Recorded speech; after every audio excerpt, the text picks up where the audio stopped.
একসময় একটি পুকুরে দুটি মাছ ও একটি ব্যাঙ একসঙ্গে বসবাস করত।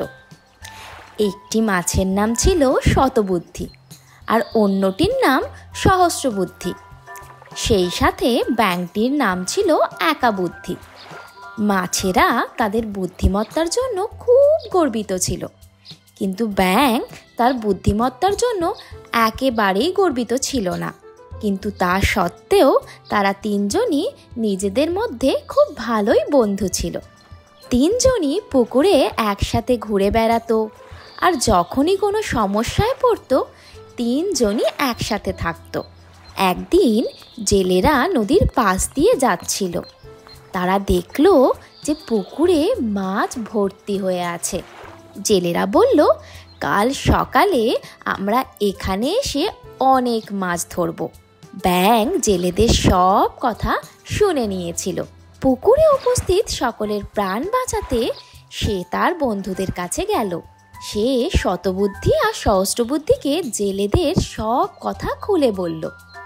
বুদ্ধিমান ব্যাঙ বলল, তাদের জীবন বাঁচাতে কিছু একটা করা উচিত। মাছ দুটো বলল, আমরা জেলেদের ভয়ে আমাদের পূর্বপুরুষের জায়গা ছেড়ে দিতে পারি না। তখন তারা দুজনে বলল, আমাদের ভয় পাওয়ার দরকার নেই, আমাদের আত্মরক্ষার জন্য যথেষ্ট বুদ্ধি আছে। সেই সাথে বুদ্ধিমান ব্যাঙ বলল, আমি কাছেই একটা পুকুরের কথা জানি, যেটা এই পুকুরের সাথেই যুক্ত। পুকুরের অন্যান্য প্রাণীদেরকেও তারা তাদের সাথে যেতে বলল, কিন্তু কেউ একাবুদ্ধি ব্যাঙের সাথে যেতে প্রস্তুত হলো না, কারণ সকলের বিশ্বাস ছিল সহস্রবুদ্ধি আর শতবুদ্ধির উপর তারা তাদের সমস্ত জীবন নির্ভর করাতে পারে, আর তারাই তাদের জীবন রক্ষা করবে। ব্যাঙ বলল, তোমরা সবাই আমার সাথে এসো, সকালের মধ্যে জেলেরা কিন্তু চলে আসবে। এই বিষয়ে সহস্রবুদ্ধি বলল, সে পুকুরে লুকোনোর জায়গা জানে। শতবুদ্ধি বলল যে সে পুকুরে লুকানোর জায়গাও জানে, আর তারা বলেও দিতে পারবে। এতে ব্যাঙ বলল, জেলেদের একটা বড় জাল আছে, তুমি তাদের থেকে পালাতে পারবে না।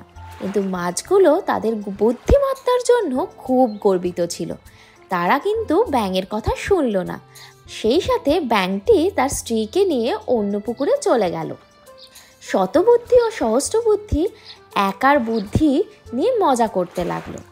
এখন পরের দিন সকালে যখন জেলেরা তাদের জাল নিয়ে পৌঁছলো, তারা পুকুরে জাল ফেললো।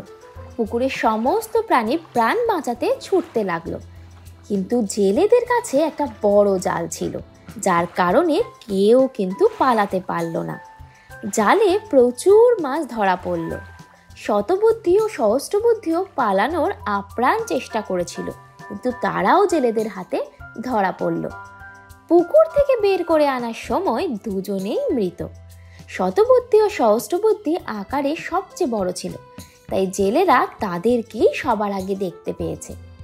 বাকি মাছগুলো একটা ঝুড়িতে রেখে যখন সে পুকুরের সামনে পৌঁছলো, তখন একটি বুদ্ধিমান ব্যাঙ তাদের দুজনেরকে লক্ষ্য করলো। বন্ধুদের এই অবস্থা দেখে তার খুব খারাপ লাগলো। সে তার স্ত্রীকে বলল, যদি তারা তার কথা মেনে নিত তাহলে আজ হয়তো তারা বেঁচে থাকতো।